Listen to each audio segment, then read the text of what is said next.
So my name is Brian Spaley. I'm the founder and CEO of the Trunk Club, which is a men's styling service based in Chicago, Illinois.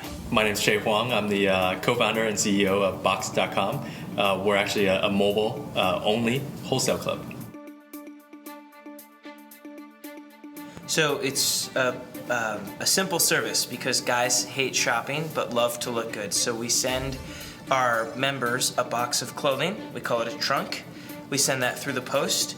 It's usually 10 items of jeans, woven shirts, sweaters, shoes, higher-end men's fashion articles that the customer either keeps or sends back. And they keep what they like, they send back what they don't, and then we're willing to do that as often as the customer wants. And the customer works directly with a stylist in our Chicago office.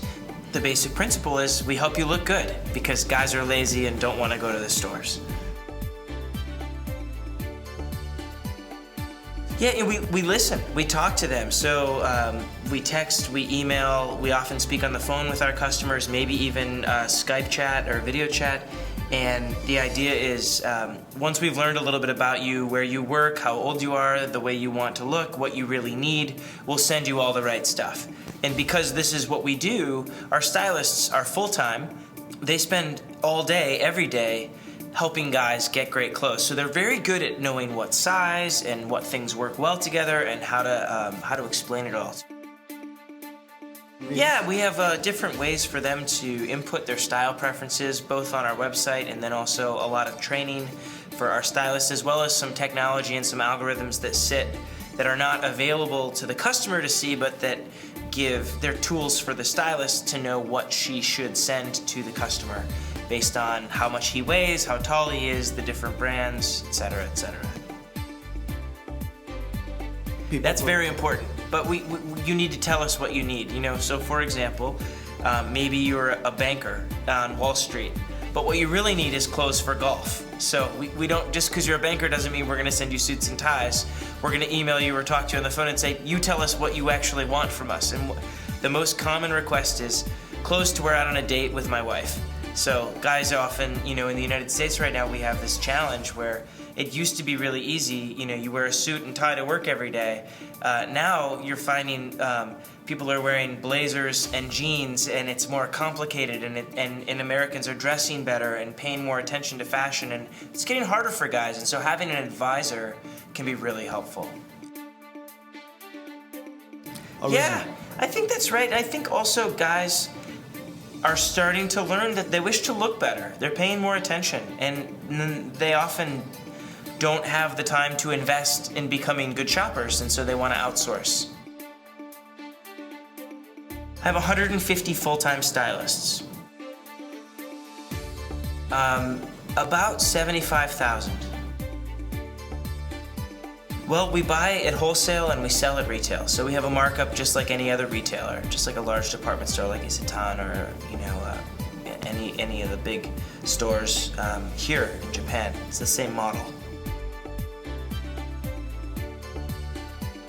Yeah, it's the same price basically, and the service is free, but there are no sales. December of 2009 was when we launched in Chicago. We're doing well. We reached break-even, cash flow positive this summer, and we have over 300 employees, and we hope to do 100 million in revenue next year. 100 million US. We are. We're looking at the Asian market, in particular Japan and China. Very interesting places, and we think that men have some of the same challenges that we do in America here, which is they work too much, and when they are home, they should be spending time with their wife and their kids, not going to the stores and shopping. So. We're the warehouse club. We're the wholesale club. If you think Costco, BJ, Sam's Club, we're the wholesale club for people who don't have the time, the means, or the patience to go to a local wholesale club. And so you might have one, but you don't want to waste the time or the entire afternoon by going to one. Or you might live in, for example, Manhattan, and you just don't have a car or don't have the ability to kind of bring back all those big articles back to your apartment. So we're the convenient wholesale club.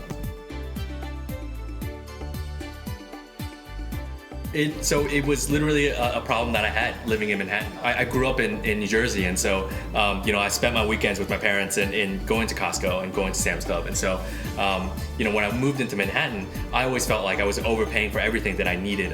For example, like cleaning products or toilet paper or breakfast items. That's stuff that you need every day. By going to the local kind of Dwayne Reed or some of the local bodegas, I knew I was overpaying by a lot, but there was nothing I could do about it. And so literally I didn't have a car when I was living in New York.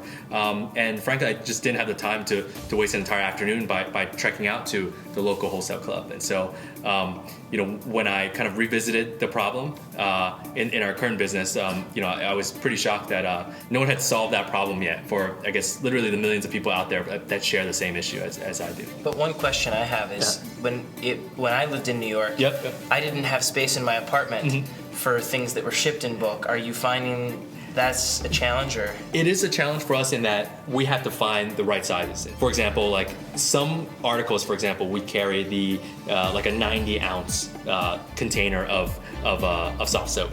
And so for some people, especially in the cities, that's not right. But at the same time, we also do carry a multi-pack of a regular size item. And so it's all about tuning and curating the right kind of mix for the urbanite and kind of the semi-urbanite.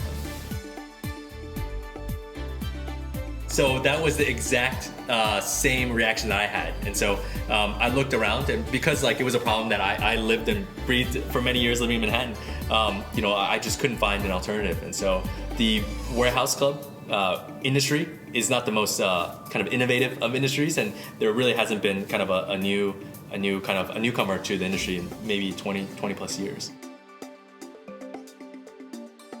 Yeah, the last company that I ran was a mobile-only gaming startup. And so I saw the immense growth, basically the growth of the platform, in that people at the time, when we first got into mobile gaming, barely anyone played any games on mobile devices. But you fast forward about 3 years later, and now most people actually play their games on mobile devices. And so I knew that the shift was already underway and that the tide was quickly turning. And so for us, we want to be ahead of all the other retailers out there, and it's a space that we know very well. And so for us, it was very natural to just go out mobile only. But for the consumer, it's also quite convenient. You can actually, what we see is a lot of people do their shopping actually at night when they're sitting on the couch watching TV. And so you'll find that our user kind of experience is catered towards that. So it's for the people that are just got off work and actually don't want to go down or don't have the time to make a run to a warehouse club, but yet they can buy all that stuff just kind of from their couch and sitting at home and relaxing. So it's very interesting for us because some of the best performing warehouse club locations are actually here in Asia, if you can believe it or not. And so there's some challenges, like for example, certain countries in Asia, they don't really have the concept in their mind. The general consumer doesn't really know why they would want to shop at a warehouse club. They don't understand the savings yet. But there's definitely more mature markets, like for example, Japan, Korea, Taiwan, in that the general consumer actually knows about warehouse clubs and why you would shop at one. So it's definitely on the radar. We're a young company, we're a growing company. We're not ready just yet, but it's something we're investigating. A lot of people look at Amazon, and so I have a great, and I say it every time I talk about Amazon, I have a great respect for them because they're still innovating in a lot of different ways where big companies don't innovate anymore. But at the same time, if you take Amazon offline, what's the equivalent of Amazon offline? And that'd be Walmart. And so Walmart it's literally the biggest retailer, I think, on the planet. But many other retailers still coexist with Walmart because Walmart does everything. They say they do everything, but yet at the same time, they don't do everything well. And so I think there's different kind of smaller niches and smaller verticals where some of the bigger companies out there don't get into or are interested. And so kind of on the session before, I was saying one of the biggest kind of areas is what Trunk Club does. Like if you took Trunk Club offline, there's no way I think Walmart would get into that space. But so it's kind of like if you bring it online, there's no way I don't think Amazon would get into a similar space. And so for us in a wholesale club, the wholesale consumer and a warehouse club shopper is very different from the shopper that goes into a Walmart. In that you'll find a lot of Walmarts share the same parking lot, literally, as a Costco or as a Sam's Club. The stores still coexist, and people actually choose. Half of them choose to go to Walmart, and half of them choose to go to Costco, even though they sell the same brands, really, and literally almost the same things, but in a different kind of form factor. And so, EC is a very big space. It's literally all of commerce, and so I think there's a lot of room for many companies to kind of coexist. We think Amazon could probably crush any of our companies if they wanted to. And there's a couple things that I think prevent them from doing that. First, I think they love entrepreneurs and they don't necessarily feel like they need to go out and squash businesses like yours and mine. I don't think they see Trunk Club as a big threat to them. I think they recognize that we're taking business from companies like J. Crew and Ralph Lauren that have been around for a really long time and exist in an older shopping paradigm.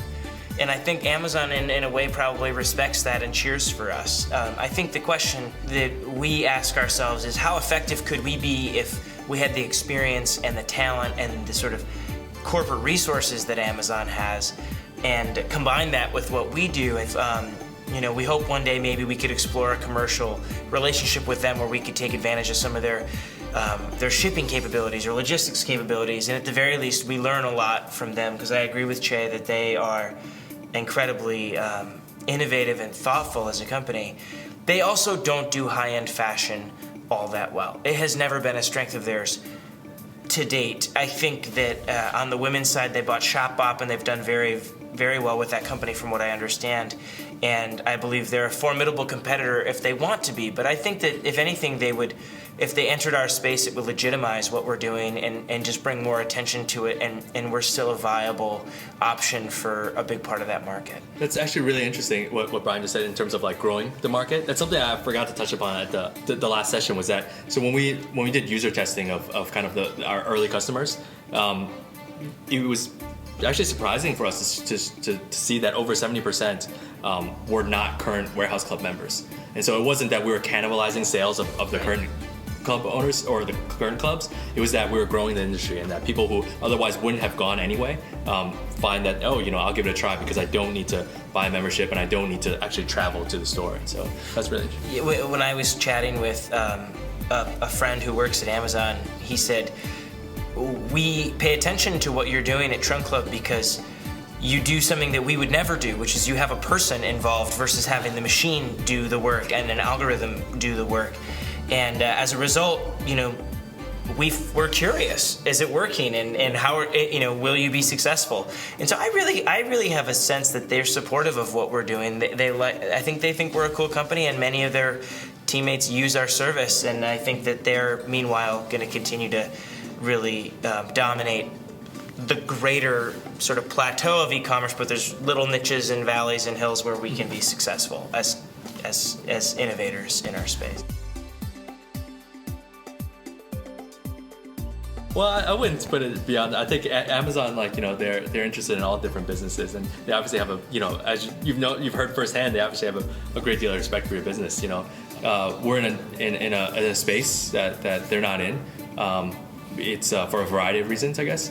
And I for us, they've never contacted us, and I'm a huge fan of theirs, and so I don't know where it would go, and so as the CEO of a company, my eyes and ears are always open, so I'd love to talk to anyone and everyone. I would, for sure. Yeah. I think Bezos is the smartest guy on earth. I mean, he's so impressive. I think it would be awesome to be part of that company. But they haven't approached us either, so. You kind of have to balance two things as an entrepreneur. I think you seem like you genuinely enjoy running Trunk Club. Yeah, and right, and I genuinely enjoy the ride that we're on running Boxed. And so you'd have to balance that with actually learning from one of the greatest kind of innovators and CEOs of our time. I don't know what the decision would be, but I think it would be a difficult one. Definitely. Well, the challenge, that we both face is we've raised capital from venture capitalists.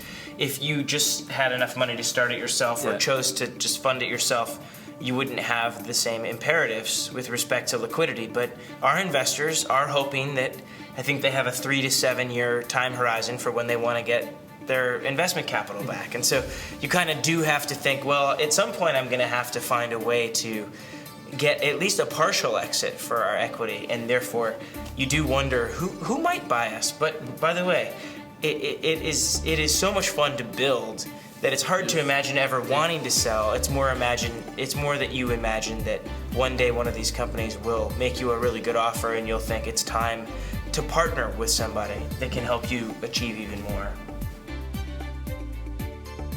I think you'll see a lot of innovation in spaces where it's no longer like sales aren't driven by an algorithm, that there's a more human aspect to it of curation. And so you're actually seeing that now, and that a lot of the startups that have survived and that are doing well in e-commerce are ones that do a great job of merchandising, a great job of curating content and curating products for their customers. Something that just a simple algorithm is not that good at yet. I also think mobile will obviously be a very big component, not only on the consumer-facing side, but also on the tool side of businesses. And so when you said you guys had that tool where your stylist could pack a trunk or select the items in a trunk just on the go, that was amazing to me. And so I think you'll see a lot of innovation like that. Yeah, I would also note that, and we talked about this in the panel. My industry, my portion of e-commerce is called assisted commerce, and it's really a new field. And I believe it's going to become a lot more populous, not necessarily competitive across these different verticals such as the one I'm in, but I think more and more people are going to start assisted commerce businesses. And an example I love to use is a company called Redfin in Seattle. They are a real estate company that has an amazing website for searching for listings, and if you want to buy a home, it's a great place to go. But they also have local agents who work directly for Redfin, and the website serves as lead generation for the offline business of real estate advice and listing and selling homes. And that kind of company didn't used to exist before, and the two predecessors of Redfin, Zillow and Trulia, are both lead gen for other real estate agencies, but don't offer the actual last mile of selling themselves or brokering real estate themselves. And I think that over time those businesses are harder to defend and unlikely to be as enduring as Redfin, which is completely vertically integrated and actually solves a problem is that real estate commissions are too high. So they have agents all over the country, and yet they also have an e-commerce platform that offers best-in-breed design and user interface and so forth. So to me, that kind of Redfin is the future of e-commerce in that it is assisted commerce, but also phenomenal design. And I think if there's one thing I could say I'm sure of, 5 years from now, user interface will be better, design will be better, and experience will be better, period. The entire process of interacting with or being a member of your club, a member of my club, just the fact that we even call them clubs and the fact that we have members, to me, signifies where the world is going in e-commerce. Some of these large players may figure it out and compete successfully with Amazon. I think many of the successful businesses 5 years from now will be newer companies like ours that were able to build mobile first, or in our case, assisted first. We didn't have to transition from being a department store anchor in a shopping mall to learning how to offer a mobile experience and or a compelling assist from a stylist. We started and built everything around that concept. And I think that the winning concepts are likely to be the ones I mentioned, and the winning companies are going to be the ones that have been doing that as their essence versus ones that are trying to make that shift. I think so. It's just so hard to think, 5 years, it's like, it's literally a lifetime, that literally there might be a new whole generation of disruption from a totally different breed of companies, because if you rewind, we're in 2013 now, if you rewind 5 years, in-app purchases for games, like I don't even think they had been rolled out yet. It literally did not exist. Social gaming or games on mobile devices were just beginning to be rolled out. And so you fast forward 5 years from that date they're basically ubiquitous now. But at the same time, I don't think people could have predicted that 5 years ago. And so that's what makes our job so exciting, right? Is that Yes, you're creating the future, and that you're trying to kind of execute your vision, of what the future will look like. And who knows what's really going to happen. So for us, I don't think we want to be an everything store, because I think once you're an everything store, you're also playing right into the game, right into kind of what Amazon, what Rakuten, what a lot of big e-commerce companies are very good at. And so for us, we want to play in a space that we know our customers taste very well, and we know that we can kind of provide value in that space. And so I think the minute that we just start selling literally everything is probably, at least in my opinion, how I see it, is like I think it would probably be kind of a turning point of a not good in a not good way for our company. I think for Trunk Club, geographic expansion is more interesting than category expansion. So we just opened our very first sales office outside of Chicago in Dallas, Texas, and we will probably open a few more in 2014, and I'm here today in Kyoto exploring Japanese expansion and thinking about other Asian expansion. So I'd rather solve this problem for guys all over the world than try to solve a lot of other problems for different types of customers. That being said, I have 70,000 members today, 50,000 wives of members, and they all ask me to do Trunk Club for them. So we are thinking about providing our service for women, but that's not going to happen. At least, I could say it's not going to happen this year. Yeah. It might happen next year, but not yet. Obviously, every technology company needs more engineers, but for us right now, we're able to kind of handle the load, and we've done very well with the team we have. It's because we've worked together for many years now, and we've gone through literally our entire lives in technology only on mobile. So there's a lot of expertise in our team, and so engineering talent is always welcome. I actually don't think it will be our most pressing need. If we had a lot of money, we'd go out and hire a lot of merchandisers and a lot of kind of curators to kind of go out and really do very segmented curation for targeted audiences. And I think we sell a bunch of what most people think would be commodities, but actually you find that people prefer certain brands to a T, and that like there's a lot of taste involved in how people choose the brands in their everyday products. And so for us, I would love to hire more kind of merchandisers and curators. I'd also love to kind of bring down shipping time to the end consumer.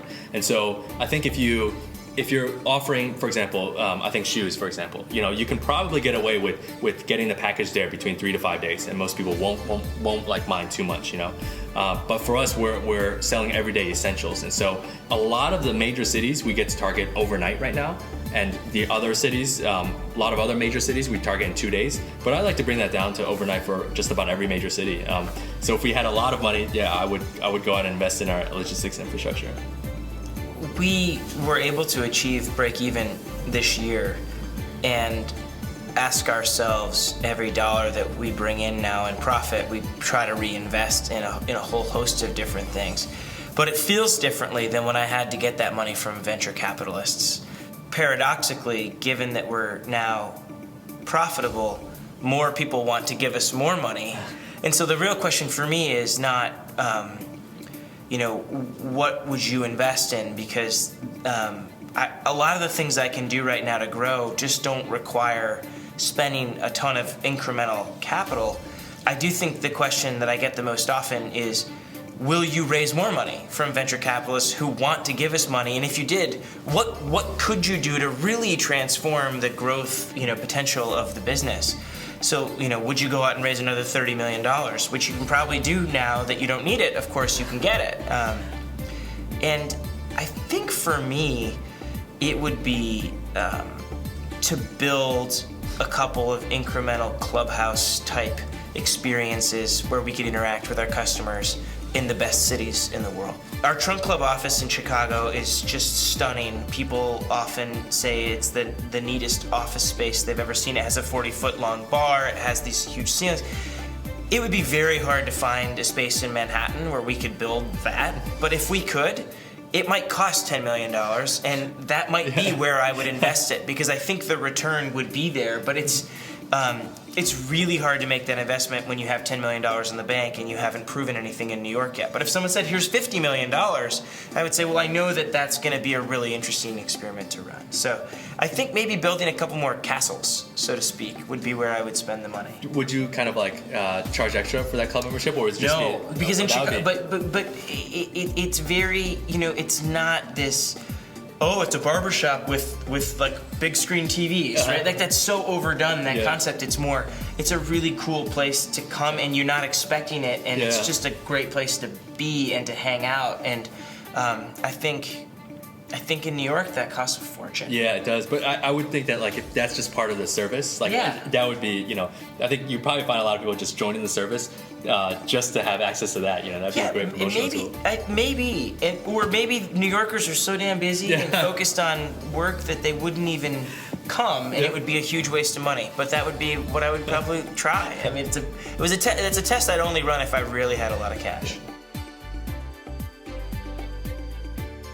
So it was my first time here, and I've been utterly impressed. Everything from the caliber of people that attend to literally down to the food. The food has been wonderful, and to how well everything is planned and organized. It's really kind of it really caught me by surprise. Not that I didn't have high expectations for it, but that like just the level of kind of planning that goes into the summit, and that it actually goes on twice a year. It's actually I was just thoroughly impressed was my main reaction. It's probably the best conference I've ever been to in terms of logistics and overall quality. It's just been awesome.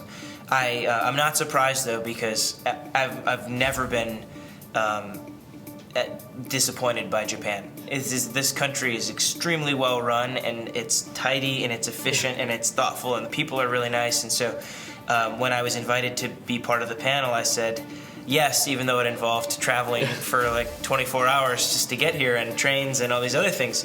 I'm really impressed with the group, and would definitely recommend it highly to other entrepreneurs from other countries who are thinking about attending in the future. It's been wonderful. I mean, even down the attention to detail, even down to the real-time translation of like the UN type real-time translation. Just the caliber of people doing that was pretty amazing. Like, I mean, our translator, she does for presidents and like dignitaries, right? So it's pretty amazing what IVS puts together. Yeah, well, I would offer a couple things. First, if you're from Japan but you'd like to try Trunk Club, we can send you a trunk to your hotel if you're staying in the United States. So we have a lot of fun working with customers who are businessmen who travel and stay in New York or Los Angeles. You can just email us and say, I'm going to be in this hotel, and this is the kind of, I want to try Trunk Club, and we will have a trunk ready for you when you check into your hotel. It's really, really fun. There's nothing more fun than showing up on a trip and having all these cool clothes to try out and wear that you didn't have to pack for yourself or fold up for yourself. So that's point one. You can still be a customer even though we don't yet serve Japan. I think about e-commerce and entrepreneurship, I would offer two general pieces of advice.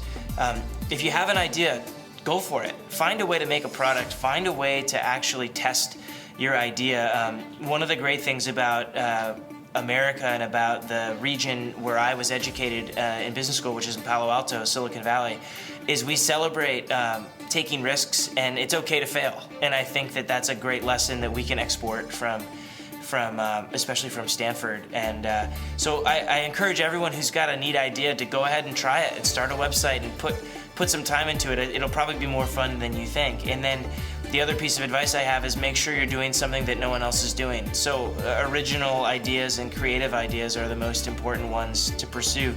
And if you're doing it because you actually love doing it, I think you'll be much more successful than if you're doing it because you want to be famous or rich, because most entrepreneurs don't ever get that way, at least in my experience. So.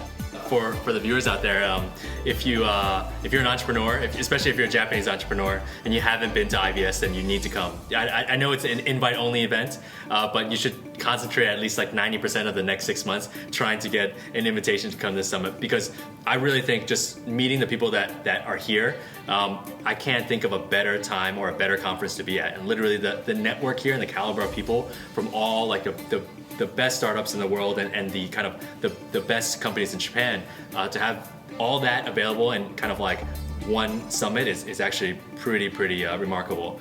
And to Brian's point, if you're out there thinking about whether you should start your business or not, or what you should do, I think the best kind of advice that I can give is just do what you love. You know, do something that you'll wake up every morning and can't wait to kind of do. And so even though your stress levels will be and the amount you work will probably be at an all-time high, it'll actually be correlated to your happiness level, and I think you'll never be happier.